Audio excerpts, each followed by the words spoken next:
Au nom du Père, du Fils, Saint-Esprit, un seul Dieu, Amen, que sa bénédiction repose sur nous tous, Amen.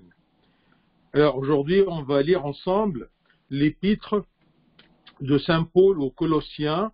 On va continuer le deuxième chapitre. On va lire le deuxième chapitre du verset 8 au verset 15. Je lis. Prenez garde que personne ne fasse de vous sa proie par la philosophie et par une vaine tromperie, s'appuyant sur la tradition des hommes, sur les rudiments du monde, et non sur Christ. Car en lui habite corporellement toute la plénitude de la divinité.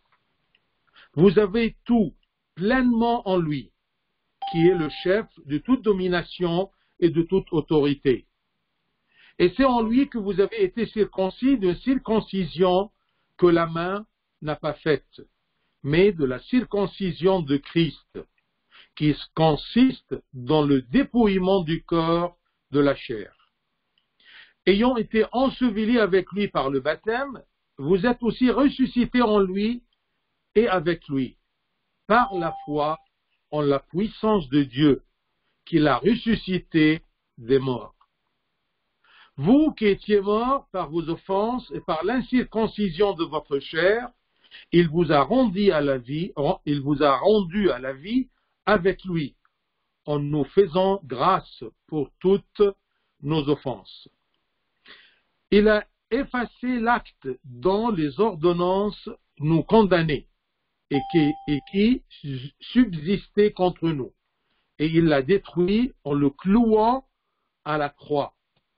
Il a dépouillé les dominations et les autorités et les a livrées publiquement en spectacle, en triomphant d'elles par la croix, grâce au Seigneur, maintenant et toujours, et pour les siècles des siècles. Amen.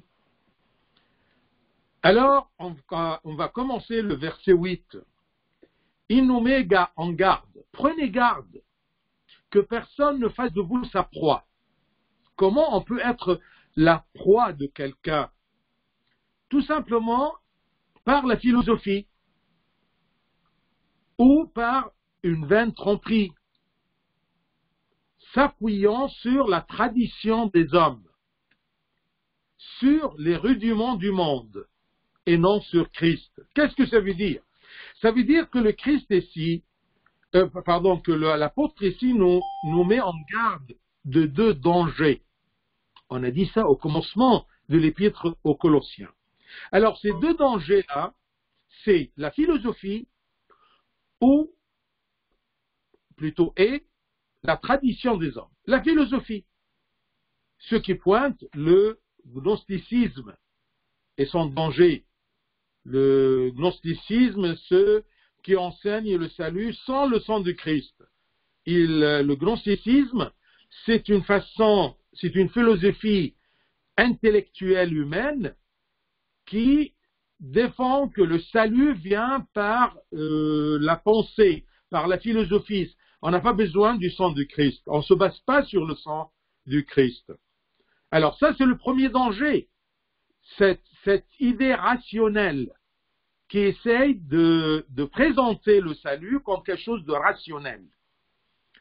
Deuxième danger dont on peut être facilement la proie, c'est ce qu'on appelle la tradition des hommes. Ce qui pointe, non pas la tradition en général, parce qu'on se base dans notre Église et dans notre dogme sur la tradition transmise des apôtres tout au long des siècles, des générations. Mais ici, ça pointe la fausse tradition des pères juifs. Cette tradition qui contredit la loi. Cette tradition que le Christ a blâmée.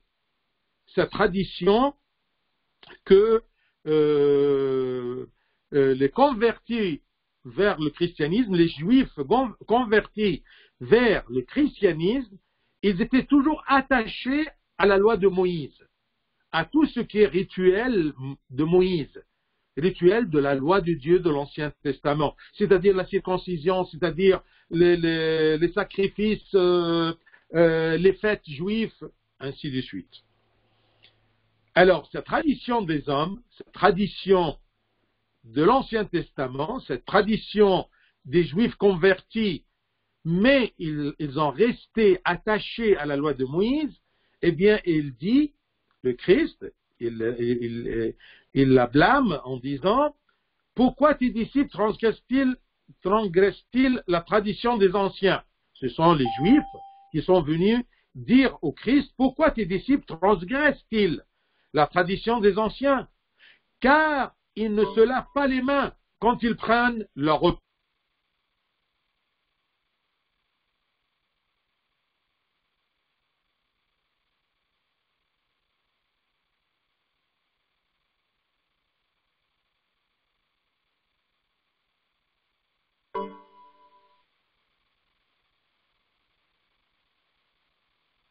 Bien sûr, aujourd'hui, on se lave les mains avant le repas par hygiène, non pas par foi ou par loi du Christ.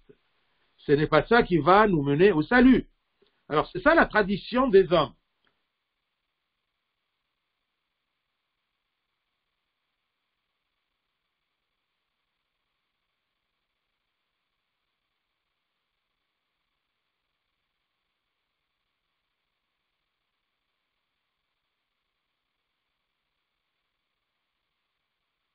Blâmer que mes disciples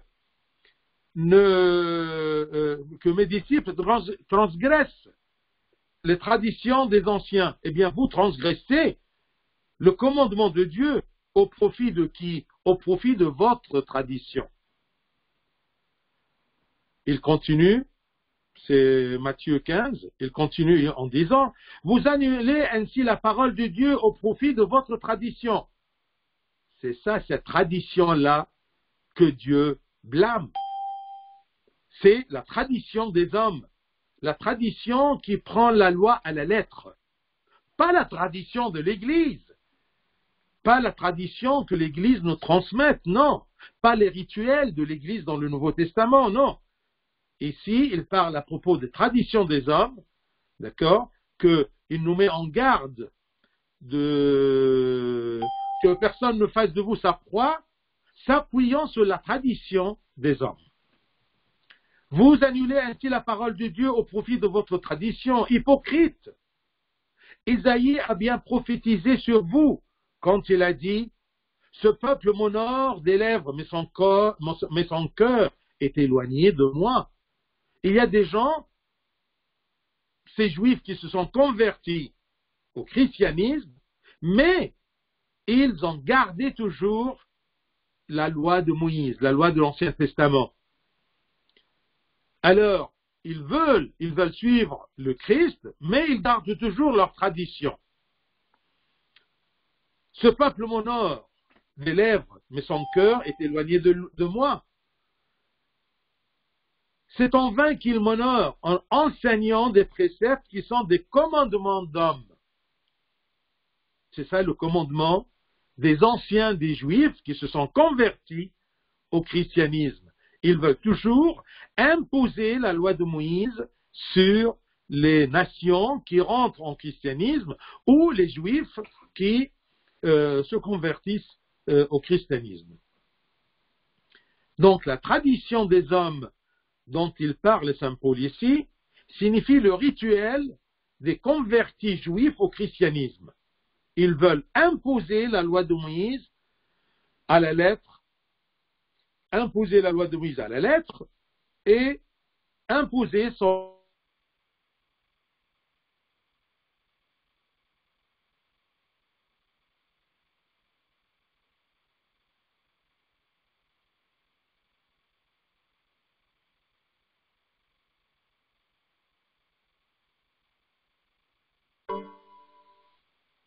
de quelque chose. Si quelque chose là est arrivé, on n'a plus besoin de ce symbole puisque j'ai la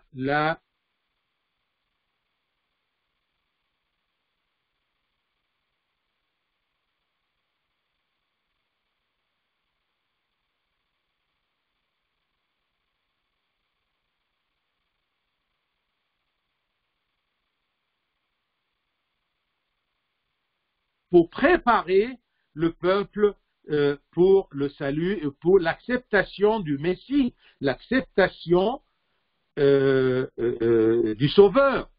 Il les a préparés pour qu'ils sentent le besoin d'un Sauveur, un Sauveur du péché et de la Géhenne. Bien sûr, même aujourd'hui, on peut s'attacher à des choses qu'on appelle tradition des hommes. Et, par exemple, j'ai pensé, par exemple, que on doit manger le vendredi saint de la parmeille. Ça, c'est la tradition des hommes. C'est une habitude, mais ce n'est pas un rituel. D'accord? Il y a des gens, par exemple, le vendredi saint, ils obligent les gens, à la fin de vendredi saint, de boire un peu de vinaigre. Eh bien non, ça, c'est la tradition des hommes. D'accord? Attention, ne soyez pas proie à ces gens-là qui vous éloignent au vrai sens du rituel. Il y a des choses rituelles qui expliquent notre foi et qui nous aident à pratiquer notre foi. Par exemple, quand on a une habitude, par exemple, de manger l'Ul-Es, d'accord, dans à l'épiphanie, ça, ce n'est pas un rituel de l'Église, ce n'est pas un rituel de Dieu, parce que l'épiphanie, si par exemple nous sommes ici en France ou en Suisse et on n'a pas de Ul-Es, ça veut dire que on ne suit pas la loi de Dieu, ce n'est pas la loi de Dieu, ça c'est la tradition des hommes. Parce que l'objectif de la loi de Moïse, c'était le Christ. Et même la loi maintenant, elle vise quoi? Elle veut nous guider vers le Christ, non pas la loi elle-même. C'est comme Saint Paul a dit aux Romains chapitre 10, verset 4, car Christ est la fin de la loi. C'est l'objectif de la loi, le but de la loi. Car Christ est la fin de la loi pour la justification de tous ceux qui croient. Pour la justification de tous ceux qui croient. C'est ça le but de la loi. C'est ça le but du rituel. C'est aider l'homme à se justifier, à se sanctifier, d'accord, en croyant en Dieu. C'est un moyen. Le rituel qu'on vit aujourd'hui dans l'Église, dans le Nouveau Testament, ce n'est pas un but, mais c'est un moyen. Là, je veux vous expliquer un petit point. C'est que dans la loi de Moïse, il y avait deux volets, deux branches. La branche rituelle, qui était toujours des symboles pour le Christ, comme la circoncision, comme les fêtes, comme les sacrifices. Et une autre branche morale, c'est-à-dire ne tue pas. D'accord? N'adore que ton Dieu, honore ton père et ta mère.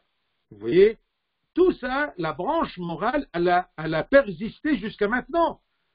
Parce que ça, c'est quelque chose de moral, c'est quelque chose qu'on doit suivre dans l'Ancien Testament et dans le Nouveau Testament. Mais les rituels, d'accord, eh bien, étaient un symbole, et maintenant, d'accord, le symbole a eu lieu. On n'a plus besoin des symboles. Mais le rituel que nous vivons aujourd'hui, c'est un rituel qui nous aide à pratiquer. Ce n'est pas des symboles, mais à pratiquer et à vivre ce qu'on croit. Quand on fait l'Eucharistie, c'est-à-dire on vit, d'accord, ce que le Christ a fait pour nous. Il a présenté son sang et son corps pour que nous les mangions, pour qu'il demeure en nous et nous en lui. C'est tout un rituel, mais c'est un rituel explicite, ce n'est pas un rituel symbolique. Que ça soit clair. Le baptême, c'est vraiment, ce n'est pas comme la circoncision, un symbole, non, le baptême d'aujourd'hui, tout un rituel, mais c'est un rituel qui nous aide à se renouveler en Christ, en mourant avec lui dans le baptistère et en ressuscitant avec lui. Donc, ça, c'est un rituel pratique, non pas un rituel symbolique. Alors, voyez bien le verset 8. Prenez garde que personne ne fasse de vous sa proie par la philosophie, par le rationnel et par une vaine tromperie s'appuyant sur la tradition des hommes, sur les rudiments du monde et non sur Christ. On doit, dans n'importe quelle tradition, n'importe quelle philosophie, eh bien, on doit se baser sur le Christ, non pas sur la sagesse humaine des hommes. Verset 9 et 10. Car en lui, en Christ, car en lui, corporellement, toute la plénitude de la divinité. C'est-à-dire que dans l'humanité de Christ, dans tout ce qui est corporel en Christ, habite toute la plénitude de la divinité. Le Christ, il était tout à fait homme, il était tout à fait Dieu. Donc, dans ce qu'on voit comme chair, dans ce qu'on voit comme humanité du Christ, eh bien, il y a la plénitude de la divinité. En Christ, ce n'était pas une partie de la divinité dans le Christ, comme exactement les pères de l'Église nous expliquent comme une ampoule. Eh bien, dans l'ampoule, il y a, vous voyez la lumière, mais elle est en même temps, elle remplit toute la chambre, toute la pièce. Eh bien, est-ce que ça veut dire que l'ampoule limite la lumière? Non. On voit qu'à l'intérieur, il y a la lumière, mais en même temps, elle est partout. C'est comme la divinité. La divinité, elle est dans l'ampoule, mais elle est partout. La chair de Christ, l'humanité de Christ ne limite pas la divinité du Christ. C'est pour cela qu'on peut dire que en lui, en Christ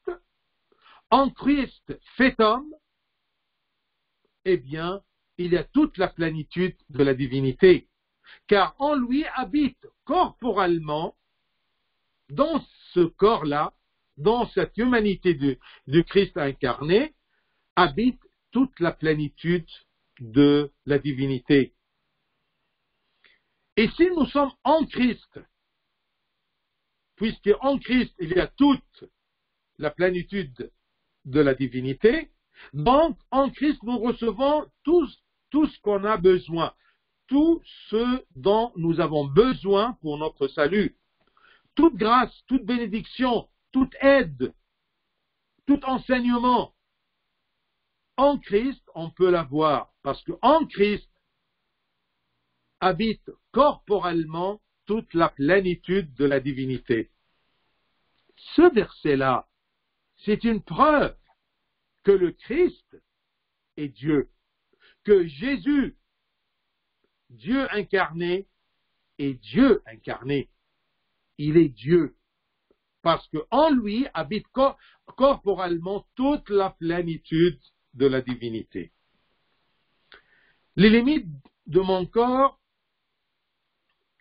précisent, les limites de mon corps à moi, précisent ce que je peux recevoir, parce que je suis limité. Mais moi, dans mon humanité, étant uni au corps du Christ, qui est l'Église, je peux recevoir beaucoup plus je peux recevoir beaucoup plus que les limites de mon corps, que les limites de mon humanité. C'est-à-dire qu'en Christ, j'ai un pouvoir, le pouvoir d'enfant de Dieu, le pouvoir d'un homme de nouvelle nature, le pouvoir de nouvel homme, non pas de l'homme ancien qui est mort dans le baptistère avec le Christ.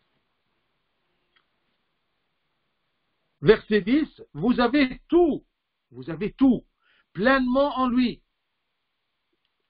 Si Jésus était un homme normal, on ne pourra pas, Saint Paul ne pourrait pas nous dire que vous avez tout pleinement en lui. Pleinement. Je ne suis pas devenu un Dieu, mais j'ai des moyens qui dépasse les limites de mon humanité, parce que je suis en Christ. Je suis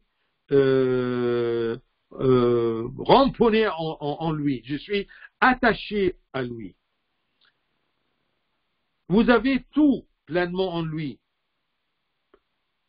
qui est le chef de toute domination et de toute autorité. Il est le chef de toute domination. Il parle ici à propos des anges et des archanges. Toute autorité et toute domination. Parce que la philosophie, les gnostiques, ils parlaient parfois que le Christ est au-dessous, du point de vue grade, et au-dessous des anges et des archanges.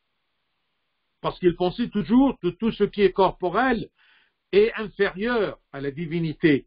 Et si Saint Paul, il refute cette philosophie-là des gnostiques, des gens gnostiques, eh bien, en leur disant, attention, en lui habite corporellement toute la plénitude de la divinité, et vous avez tout pleinement en lui, lui qui est le chef, qui est la tête de toute domination, de tous anges, de toutes les créatures célestes, de toute domination et de toute autorité. Par le baptême et l'Eucharistie, nous sommes unis à son corps. Nous sommes unis au Christ. Ainsi, nous recevons tout.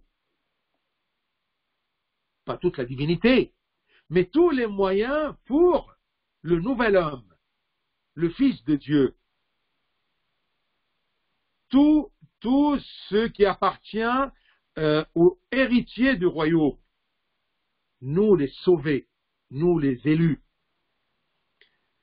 Donc, en Christ, par le baptême et l'Eucharistie, la communion, en prenant son corps et son sang, nous recevons tout dont nous avons besoin pour notre salut, que ce soit la sagesse, que ce soit la sanctification, tout, on reçoit tout en Christ. Donc le Christ, dans ce Jésus qui s'est incarné, qui est né de la Sainte Vierge Marie, qu'il a mangé, il a bu, il a vécu notre humanité, en lui, habite corporellement toute la plénitude de la divinité. Même Saint Jean, il dit, dans le premier chapitre, versets 16 et 17, Jean 1, 16, 17, et nous avons tous reçu de sa plénitude.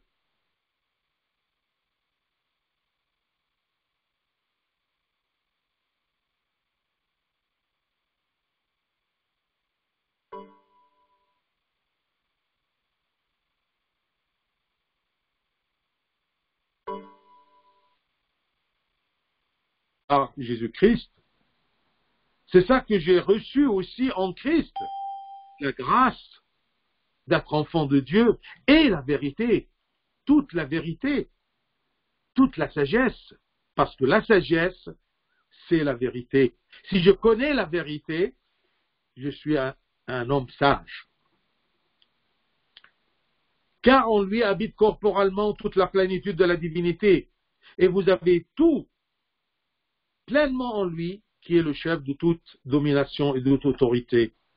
Il n'y a pas il n'y a pas de domination ou d'autorité au-dessus du Christ, parce que le Christ est Dieu. En lui, il y a pleinement toute la plénitude de la divinité. Ensuite, versets 11 et 12. Et c'est en lui que vous avez été circoncis d'une circoncision que la main n'a pas faite. Ce n'est pas une circoncision humaine faite par les hommes. Mais en lui, eh bien, nous sommes circoncis. Mais de la circoncision de Christ qui consiste dans le dépouillement du corps de la chair. En Christ, nous sommes circoncis. Mais la vraie circoncision spirituelle, non pas la circoncision rituelle, matérielle, faite par les mains des hommes. Non. Vous voyez, dans le livre de Deutéronome, dans l'Ancien Testament, chapitre 10, verset 16, c'est écrit, « Vous circoncirez donc votre cœur C'est ça la vraie circoncision, la circoncision du cœur, non pas d'un organe dans le corps. Non, ça c'est la vraie circoncision. La circoncision dans le corps, dans la chair, c'était le symbole de la circoncision, de la consécration du cœur de l'homme. Une fois qu'on a compris qu'est-ce que c'est la consécration du cœur de l'homme en Dieu, en Christ, eh bien, on n'a plus besoin de la circoncision de la chair aujourd'hui, faite par la main des hommes. Aujourd'hui, si nous avons la circoncision, c'est toujours quelque chose de hygiénique. Mais ce n'est pas un rituel exigeant ou ce n'est pas un rituel indispensable pour le salut. Aujourd'hui, moi, je peux baptiser un bébé qui n'est pas circoncis. Vous circoncirez donc votre cœur et vous ne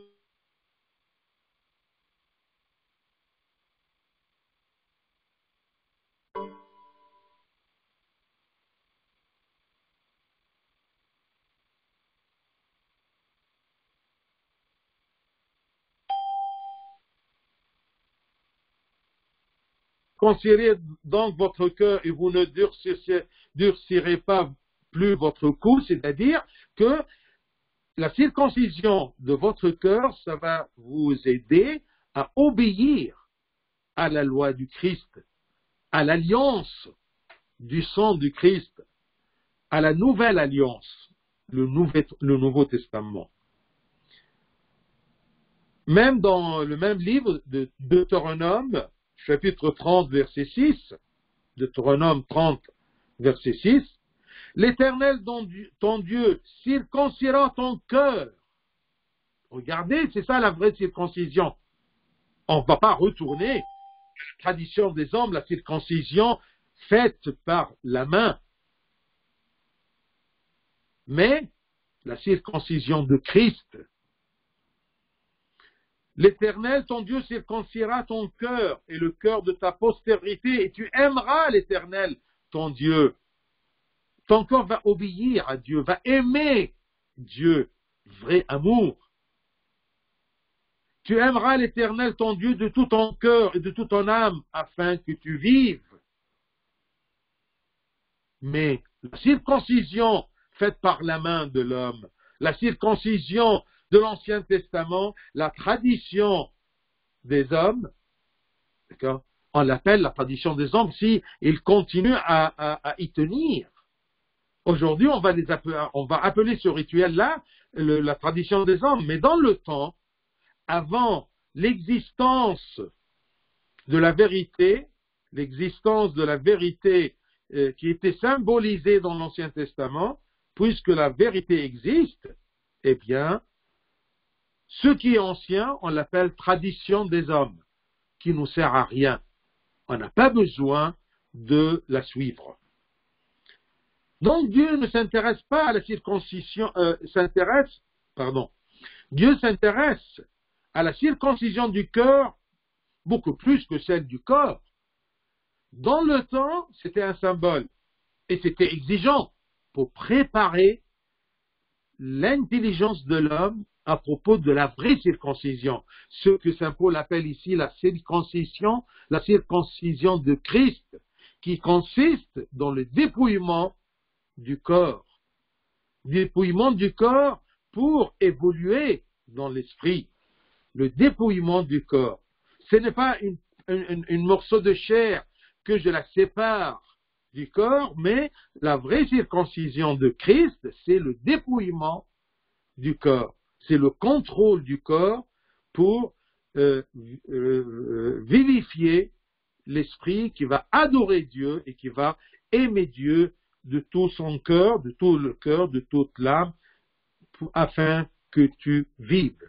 Verset 6 dans Deutéronome 30. L'Éternel ton Dieu circoncira ton cœur. C'est lui qui va circonciser. Ce n'est pas l'homme. C'est Dieu qui va circonciser ton cœur et le cœur de ta postérité. Et tu aimeras l'Éternel ton Dieu de tout ton cœur et de toute ton âme, et de toute ton âme, afin que tu vives.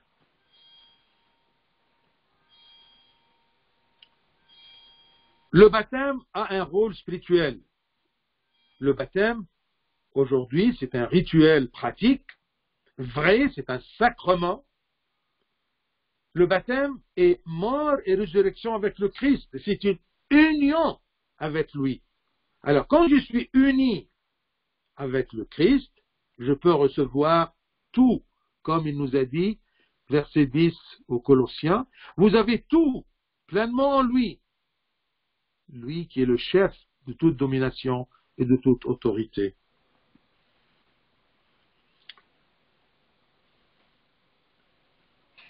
Je vous conseille de lire Romains 6, parce que pour le temps, on n'a pas le temps vraiment de le lire, mais je vous conseille, notez bien cette référence-là. Romains 6, de 3 à 11. Eh bien, il parle à propos de cette union avec le Christ. C'est un chapitre qui parle à propos du baptême et comment on meurt et on ressuscite avec le Christ par le baptême, qui est un rituel pratique, un sacrement, non pas un symbole. On peut même lire rapidement. Alors ça, c'est Romains 6,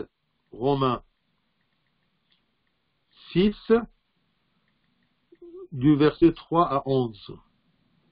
Je vous donne une petite idée.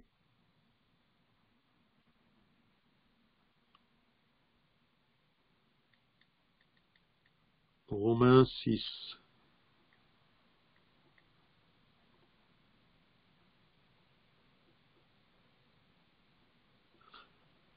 Verset 3. Ignorez-vous que nous tous qui avons été baptisés en Jésus-Christ, c'est en sa mort que nous avons été baptisés. Nous sommes baptisés pour mourir. C'est en sa mort que nous avons été baptisés. Nous avons donc été ensevelis avec lui par le baptême en sa mort, afin que, comme Christ est ressuscité des morts par la gloire du Père, de même nous aussi, nous marchons.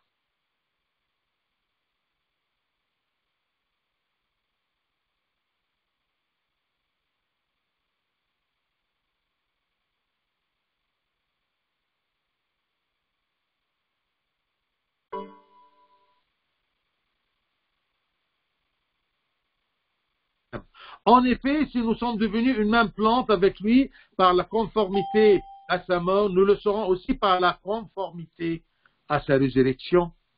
Puisque nous sommes morts avec lui, on va ressusciter avec lui. Alors, je vous laisse, même verset 6, sachant que notre vieil homme a été crucifié avec lui, afin que le corps du péché fût détruit dans le baptême, pour que nous ne soyons plus esclaves du péché. Ça, c'est Romains 6, verset 6. Alors, je vous invite tout simplement de lire Romains 6, du verset 3 à 11.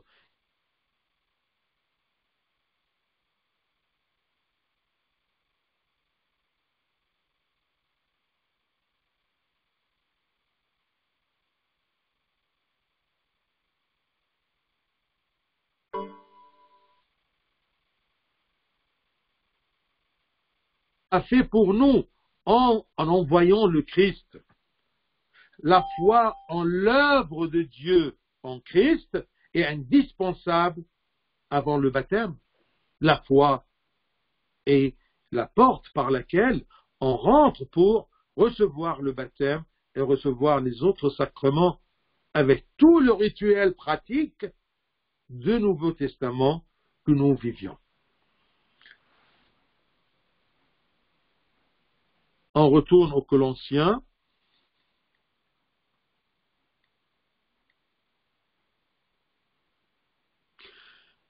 Verset 13 jusqu'à 15.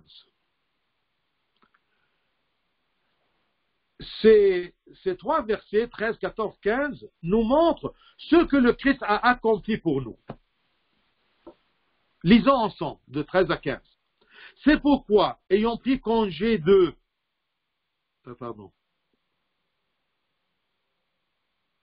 Colossiens, excusez-moi.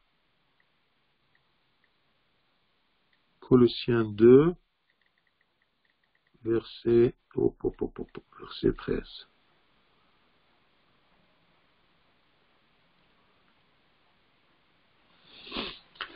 Vous qui étiez morts par vos offenses et par l'incirconcision de votre chair. Il parle aux Colossiens qui n'étaient pas des Juifs, étaient incirconcis, étaient des nations. Vous qui étiez morts par vos offenses et par l'incirconcision de votre chair, il vous a rendu à la vie avec lui. Il vous a rendu à la vie avec lui. Et nous faisons grâce pour toutes nos offenses. Il a effacé l'acte dont les ordonnances nous condamnaient et qui subsistait contre nous. Et il l'a détruit en le clouant à la croix. Il a dépouillé les dominations et les autorités et les a livrées publiquement en spectacle, en triomphant d'elles par la croix. Qu'est-ce qu'il nous a fait? Christ nous a rendus à la vie avec lui. Christ nous a pardonné toutes nos offenses en nous faisant grâce pour toutes nos offenses. Verset 13.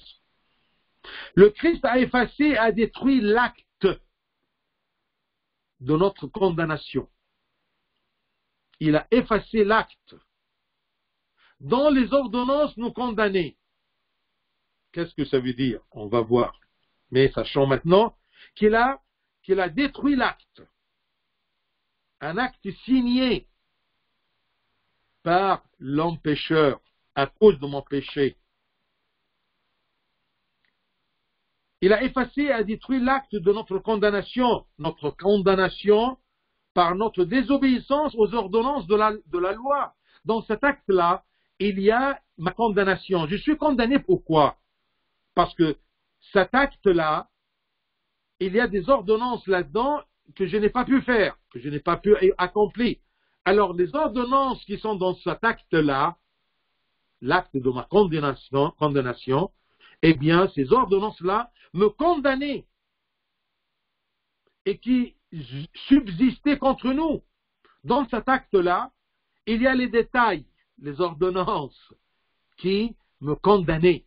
Le Christ a pris cet acte-là dont les ordonnances nous condamnaient, parce qu'on n'a pas pu faire ces ordonnances, eh bien, il l'a effacé. Et il l'a détruit en le clouant à la croix. Et aussi, Christ a triomphé, il a dépouillé, il a triomphé les dominations et les autorités. Quelle domination et quelle autorité ici? Ce n'est pas les mêmes là-haut. Là-haut, c'était les anges et toutes les créatures célestes. Ici, ce sont les anges et les archanges qui ont déchu. C'est pour cela qu'il a dépouillé les dominations et les autorités et les a livrées publiquement. Il les a dévoilées en triomphant d'elles par la croix. C'est les démons. C'est Satan et son armée. Alors, il a dépouillé les dominations. Autre, quand il dit, il est le chef des dominations et des autorités. Ici, ce sont les dominations et les autorités déchues, en triomphant d'elles par la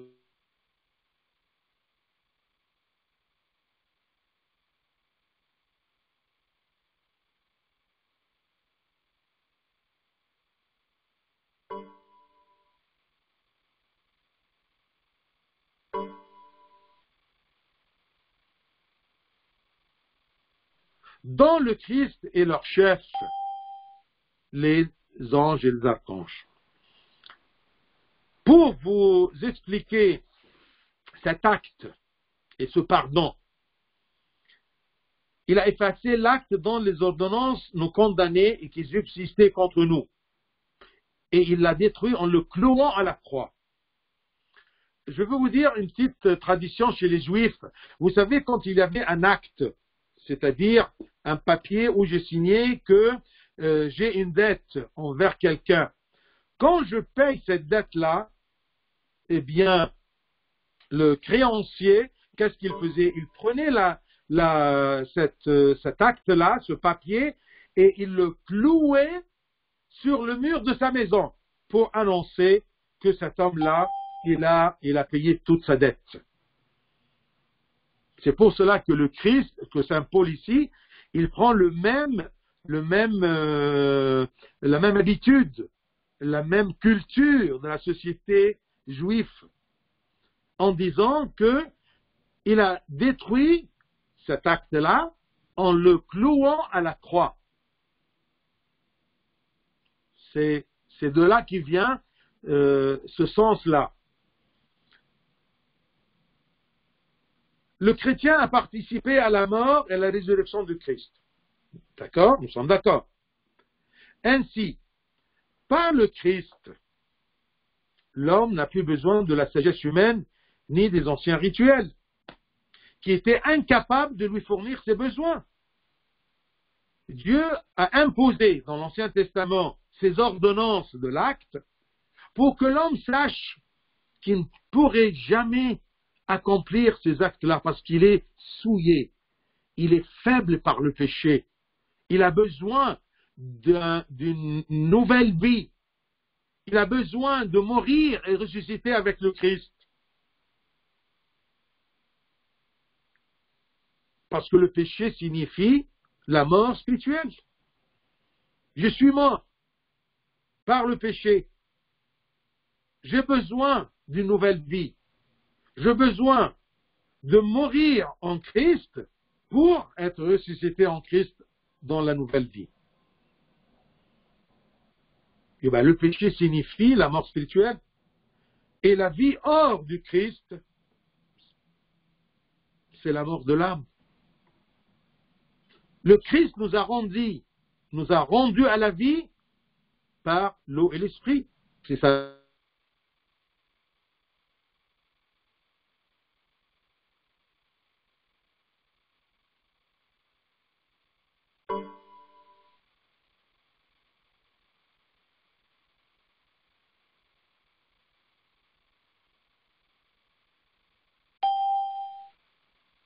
Incirconcis,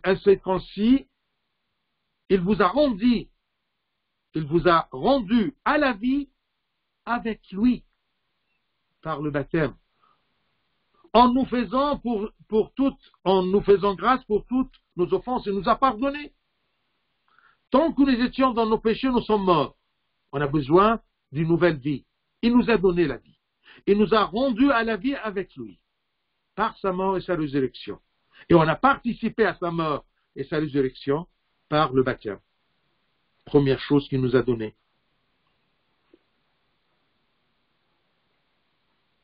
Par cet acte de condamnation, l'homme reconnaît sa culpabilité d'offenser la loi de Dieu.